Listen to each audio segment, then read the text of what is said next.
Creo que vale la pena también insistir en este aspecto que acaba de abordar Felipe Evia. En México se han hecho a lo largo de los últimos años publicaciones que buscan también con una perspectiva interdisciplinaria abordar los grandes problemas nacionales. Yo recuerdo, digamos, en la época de los años 80, una obra también colectiva que se llamaba México Hoy, coordinada por el doctor Pablo González Casanova, donde también involucraba a un conjunto de intelectuales, de profesionistas, de investigadores universitarios, para ofrecer un diagnóstico de la situación por la que atravesaba el país en aquel momento.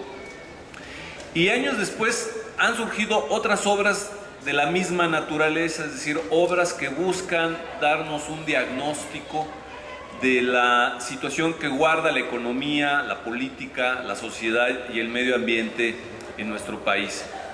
Lo que me parece que es inédito en el esfuerzo de la obra que coordina el doctor Calva y que estamos presentando el día de hoy, es que realmente, como señalaba hace un momento Alberto Olvera, es una obra en la cual están presentes investigadores y analistas de prácticamente todas las universidades del país.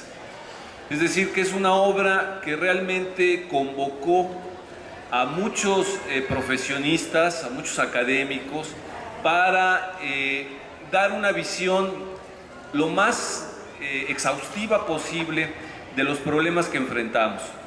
Y es en ese sentido que realmente nos encontramos ante una obra que es muy meritoria y que marca un parteaguas en el país, porque nos está ofreciendo un diagnóstico de una diversidad de problemáticas que, como señalaba Felipe, están articuladas. Si el tema de la política no está separado del tema de la economía, y estos dos tampoco están separados del tema del medio ambiente, y ambos a su vez no están desligados de los problemas que enfrentamos, pues, en términos de organización social, de organización ciudadana. Entonces, me parece pues que sí es muy importante que se difunda este esfuerzo. Este es un esfuerzo realmente muy ambicioso y que nos está dando la oportunidad de tener una visión muy actual de los problemas que estamos enfrentando en este momento. Generalmente estas obras pues se publican justamente para responder a una situación de cambio social. Estamos en este momento precisamente en un momento de transición, en una situación en la cual nuevamente se enfrentan encrucijadas para resolver cuál es el camino que debe seguir el país. Entonces, voy a darle la palabra al coordinador de la obra, al doctor Jesús Luis Calva, que nos da mucho gusto tenerlo aquí. Muchas gracias. Gracias. Agradezco la presencia de todos ustedes y las amables palabras de mis colegas. Cuando formamos el Consejo Nacional de Universitarios por una nueva estrategia de desarrollo, integrado por más de 500 colegas de todas las instituciones académicas públicas y privadas, de la Ibero, del TEC también hay muchísimos colegas, teníamos la necesidad de realizar un ejercicio multidisciplinario. Participamos abogados, contadores, geólogos, biólogos, médicos, etcétera, cada uno en el campo de su especialidad. Porque la sociedad, el sistema socioeconómico y político mexicano presenta muchos problemas de tal manera que configuran una suerte de máquina destartalada, que a lo mejor si aprieta uno solamente un tornillo, la acaba de tronar. Y en el centro, digamos, puede haber el hecho de la descomposición económica, social, del lento o nulo crecimiento económico. La Organización para la Cooperación y el Desarrollo Económicos en 2009 rescató un viejo concepto utilizado en ciencias sociales, que es el de convergencia, países convergentes, pero lo tomó en una connotación muy particular. Denominó países convergentes aquellos que tienen un crecimiento de su Producto Interno Bruto por habitante que cuando menos duplica el promedio del Producto Nacional por habitante de los países miembros de la OCDE. Entonces, aquellos países en desarrollo que crecen rápido tenderían a converger con los países desarrollados. Y bueno, en las perspectivas de la economía global 2012, los resultados que publica la OCDE son extraordinariamente halagüeños. Resulta que hay 83 países en el mundo que tienen un crecimiento por lo menos 2 veces mayor que el promedio de la OCDE y un pelotón de 49 países que crece por lo menos 3 veces más que la OCDE. Ahí está el caso de China, que crece 8 veces más de la OCDE, su Producto Nacional por persona. India, 5 veces más el promedio de la OCDE. Y estos países representan más de 2/3 partes de la población del planeta. La mala noticia es que México no figura ni entre los 83 países, ni figura entre los 49 países. Y peor tantito, el promedio del crecimiento del Producto Nacional por persona en México es inferior al promedio de la OCDE. Y entonces la gran pregunta es, para decirlo con la célebre expresión de Mario Vargas Llosa en su Conversión en la Catedral, ¿cuándo se jodió el país? Porque México era un país convergente. Durante los 50 años, desde la época de Lázaro Cárdenas, de los años 30, la economía mexicana creció una tasa de 6.1% anual. Esto significó que al cabo de 48 años, poquito menos de 2 generaciones, considerado 25 años por una generación, el Producto Nacional por persona, que crecía 3.2% anual, no obstante el elevado crecimiento demográfico, el Producto Nacional por persona se incrementó 348%. O sea, prácticamente se quintuplicó en el lapso de poco menos de 2 generaciones. En los 30 años de experimentación de esta estrategia económica que sigue en curso con el actual gobierno, una estrategia basada en recomendaciones de política económica que fueron sintetizadas por los organismos de Washington, Fondo Monetario Internacional, Banco Mundial, Departamento del Tesoro, en los años 80, y que, por cierto, de las cuales el Banco Mundial ya no cree en esas recetas, el FMI cuando menos cuestiona varias de ellas, pero México es prácticamente como el último samurái del neoliberalismo en el planeta.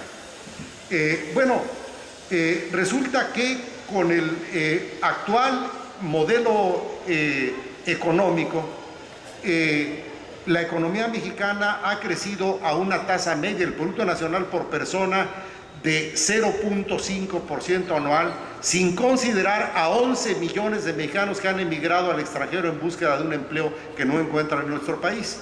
Si los incluimos en la población, el crecimiento del Producto Nacional por persona en México es 0.1% anual. El crecimiento acumulado del Producto Nacional por persona en estos 30 años es 17%, contra 348% en los 48 años anteriores con la estrategia económica anterior. Y lo peor es que no solamente sufrimos, perdimos, extraviamos la ruta del crecimiento económico. Hay que recordar que en los años 70 México era paradigma del crecimiento económico no solamente en América Latina, sino también en el planeta. China había sido la primera potencia económica del mundo hace 200 años, pero al principiar los 80 tenía un Producto Nacional por persona que lo colocaba como el país más pobre del mundo. El Producto Nacional de China en el 82 era de 430,000 millones de dólares, inferior al de México, que era de 550,000 millones de dólares, a precios constantes, corregidos a paridad de poder adquisitivo para hacer comparables las cifras. Y bueno, México era una economía mayor que China en 82. Hoy China es una economía 7 veces mayor que la mexicana, Era la 14ª economía del mundo en 82, hoy es la segunda economía del planeta y dentro de 5 años va a ser la primera potencia económica del mundo. México era la 10ª economía del mundo, hoy es la 14ª, y al paso que vamos a estar abajo de Turquía, Indonesia, etc. Y lo más relevante son los costos sociales que esto ha traído. Los salarios mínimos han perdido el 71% de su poder adquisitivo. Los salarios contractuales de los trabajadores que tienen contrato colectivo de trabajo han perdido el 63,5% de su poder de compra. Más de 20 millones de mexicanos se incorporaron a la pobreza. 11 millones de mexicanos tan solo Estados Unidos. A otros destinos, la cifra redonda es 12 millones de mexicanos han emigrado al extranjero en búsqueda de empleos que no encuentran en nuestro país. Y estamos frente a una pérdida dramática de cohesión social, una de cuyas expresiones es precisamente el crimen organizado. Si uno se pregunta por qué hay tanto delincuente, una de las razones, no es desde luego explicación suficiente, el desempleado no se convierte, gracias a Dios, automáticamente en delincuente, pero sí un caldo de cultivo probado por la investigación sociológica y económica, antropológica internacional, es que el desempleo, etcétera, sirven como caldo de cultivo para el desarrollo del crimen. Mencionaba yo el caso de China, pero podríamos decir, bueno, China está muy lejos, pero bueno, en América Latina, Argentina había emprendido también una estrategia neoliberal en tiempos de Raúl Alfonsín y de Carlos Menem. Argentina se hundió en una crisis de deuda peor que la mexicana en 1982, México, agosto de 82, diciembre de 2001, Argentina. En México, cuando la crisis de la deuda externa global representaba el 48% del Producto Interno Bruto, incluyendo deuda pública y privada. En Argentina, en diciembre de 2002, la deuda representaba el 157% del Producto Interno Bruto. Pero la gente salió a las calles. La economía se hundió, 1 de cada 5 argentinos pasaron al desempleo, la pobreza pasó del 20 al 45%, los salarios perdieron el 20% de su poder de compra y aquellas clases medias que tenían sus depósitos bancarios se vieron que no podían retirarlos porque estaban embargados en el corralito. La gente salió a las calles al grito de que se vayan todos. En 10 días tumbaron 4 presidentes. Finalmente llegó Duhalde y se abrió un proceso de estabilidad que llevó a Néstor Kirchner al gobierno. Cuando Néstor Kirchner llega, decide en primer lugar poner punto final a la estrategia económica neoliberal. Todo esto lo desarrollamos ampliamente en 2 de los volúmenes de la obra, en Sí se puede, Caminos al Desarrollo. Porque lo que mostró Argentina es que sí se puede. En una crisis más espantosa que la mexicana, Argentina tomó la decisión primero de poner punto final al experimento neoliberal. En segundo lugar, salvar primero al país y después pagar la deuda externa, previa renegociación. Mis maestros en aquellos años justamente recomendaban sostener la moratoria. México había caído en moratoria en agosto de 82.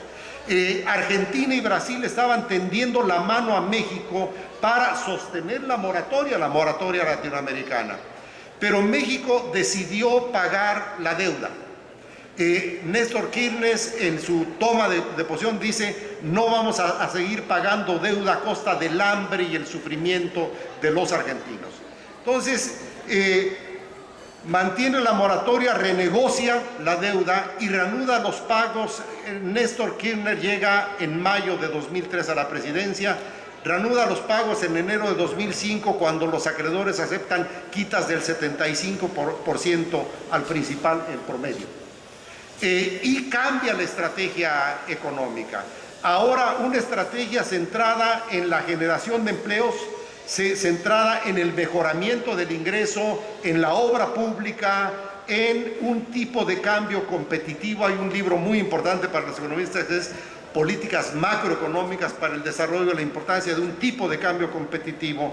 Y en suma, anuncia una estrategia donde el centro de la estrategia no va a ser la llamada estabilidad macroeconómica, que se define en términos de las ganancias de grupos muy concentrados de la economía, la estabilidad de los signos de valor y la ausencia de corridas financieras. Al contrario, esa estabilidad macroeconómica, entre comillas, se manifiesta en forma de flujos de ahorro externo. La estabilidad macroeconómica, los buenos economistas y, por cierto, los manuales de economía empiezan diciendo que la macroeconomía no es nada más signos de valor y temas financieros. La macroeconomía comprende, en primer lugar, economía real. Si una economía tiene alto desempleo y tiene una industria, una actividad productiva trabajando muy por debajo de su capacidad instalada, esa es la peor situación de desequilibrio macroeconómico. Entonces, ¿y cuáles son los resultados de Argentina? En solamente 8 años, el producto de Argentina crece a una tasa de 7.5% anual. Esto significa un crecimiento acumulado de 65.5% en solamente 8 años. El ingreso nacional por persona, el Producto Nacional por persona, crece 6.5% anual. Es decir, en solamente 2 años Argentina tiene un crecimiento de su Producto Nacional por persona más que el crecimiento acumulado de 30 años, de los últimos 30 años en México. Los salarios es una cuenta increíble. Aumentan 295% su poder de compra. Los salarios medios, 100.8% su poder adquisitivo. La pobreza disminuye de 45%, en 8 años de gobierno, de 45% a 8%. Y la pobreza extrema de 24,5% a 3%. El mensaje es, sí se puede. Voltea a otras partes del mundo. No hay estrategias, los economistas solemos hablar de milagros económicos. No hay milagros económicos, hay estrategias económicas certeras y estrategias económicas equivocadas. Pero las decisiones de política económica son decisiones políticas y es la representatividad de los grupos de interés en la toma de decisiones políticas lo que define la suerte, lo que define el rumbo de un país. Entonces, de ahí la importancia, la transversalidad, la articulación entre los temas, los componentes de la obra, precisamente dan cuenta de la complejidad de la situación en la que se encuentra el país. Tenemos desde relaciones internacionales, hay un libro que se llama Crisis Económica Mundial y Futuro de la Globalización, estrategias económicas exitosas en Asia y América Latina, comparando instrumento por instrumento de política, cómo le han hecho aquellos para tener éxito y qué podemos hacer para tener éxito. El tercero es mercados e inserción de México en el mundo. Aquí viene el tema de la competencia, de las leyes, de los monopolios. Resulta que los precios oligopólicos, el 30% del gasto por medio de todos nosotros va a la compra de bienes o servicios oligopólicos, pero entre los pobres el porcentaje es mayor. Bueno, ningún país puede funcionar así. Hay una sección especial dedicada a este tema. Mercados e inserción de México en el mundo, se llama el libro. Políticas macroeconómicas para el crecimiento sostenido. Sí, de lo que se trata es de, conjuntando a los mejores especialistas en cada uno de los temas, trazar una suerte de hoja de ruta de qué es lo que debe hacer nuestro país en términos de reforma fiscal, cómo aumentar la recaudación tributaria sin IVA, medicinas y alimentos. Debo decir que Néstor Kirchner anunció que iba a grabar ahí donde hay real poder contributivo. La recaudación se incrementó 10% del Producto Interno Bruto sin IVA, medicinas y alimentos. Fue donde hay poder contributivo. Y esto lo mostramos puntualmente, punto por punto, cómo se puede hacer en México. Hay un libro sobre el sistema financiero para el desarrollo, Nueva Estrategia de Industrialización, es el 7º, Crisis Energética Mundial y Futuro de la Energía en México. Llegamos ya al pico de la producción petrolera en México en 2004, desde 2004, donde produjimos 3.6 millones de barriles de petróleo diarios.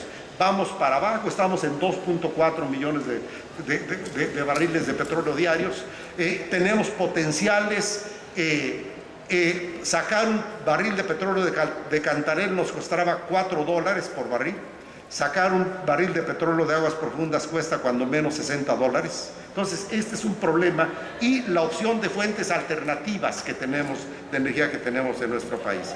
Políticas agropecuarias, forestales y pesqueras. Puede resumirse este libro en un tema: cómo duplicar la producción de alimentos básicos. Es posible duplicar si tomamos las decisiones de política agropecuaria adecuada. El libro 10º es Políticas de Educación, Ciencia, Tecnología y Competitividad. El libro 11, menciono los títulos por razones de tiempo: Empleo digno, Distribución del ingreso y bienestar. Diré simplemente que hemos perdido el bono demográfico porque lo hemos regalado prácticamente al extranjero. Parte se ha perdido en la informalidad. Tenemos, según la última cuenta del INEGI, el 58,5% de la población ocupada en el sector informal de la economía, que es por definición un sector de baja productividad y de baja retribución.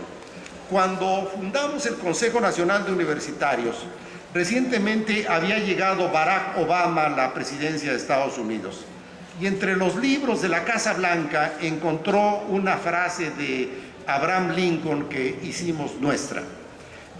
Cito a Lincoln: a veces llega el momento de justificar las esperanzas que depositamos en nosotros mismos. No estamos obligados a ganar, pero sí a ser sinceros. No estamos obligados a triunfar, pero sí a hacer que la luz que tenemos, sea poca o mucha, brille. Y este fue nuestro lema, ha sido nuestro lema como universitarios y como participantes en el Consejo Nacional de Universitarios por una nueva estrategia de desarrollo. Gracias.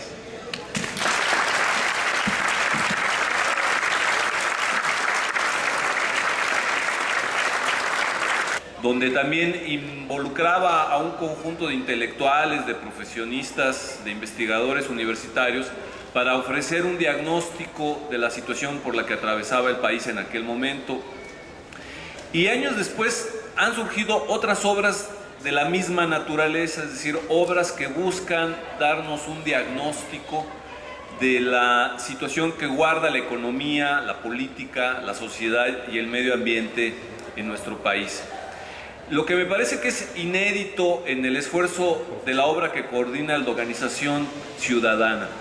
Entonces, me parece pues que sí es muy importante que se difunda este esfuerzo. Este es un esfuerzo realmente muy ambicioso y que nos está dando la oportunidad de tener una visión muy actual de los problemas que estamos enfrentando en este momento. Generalmente estas obras pues se publican justamente para responder a una situación de cambio social. Estamos en este momento, precisamente en un momento de transición. Creo que vale la pena también insistir en este aspecto que acaba de abordar Felipe Evia. En México se han hecho a lo largo de los últimos años publicaciones que buscan también con una perspectiva interdisciplinaria abordar los grandes problemas nacionales. Yo recuerdo, digamos, en la época de los años 80, una obra también colectiva que se llamaba México Hoy, coordinada por el doctor Pablo González Casanova. Y es en ese sentido que realmente nos encontramos ante una obra que es muy meritoria y que marca un parteaguas en el país, porque nos está ofreciendo un diagnóstico de una diversidad de problemáticas que, como señalaba Felipe, están articuladas. Si el tema de la política no está separado del tema de la economía, y estos dos tampoco están separados del tema del medio ambiente, y ambos a su vez no están desligados de los problemas que enfrentamos pues en términos de organización social, de doctor Calva, y que estamos presentando el día de hoy, es que realmente, como señalaba hace un momento Alberto Olvera, es una obra en la cual están presentes investigadores y analistas de prácticamente todas las universidades del país. Es decir, que es una obra que realmente convocó a muchos profesionistas, a muchos académicos, para dar una visión lo más exhaustiva posible de los problemas que enfrentamos.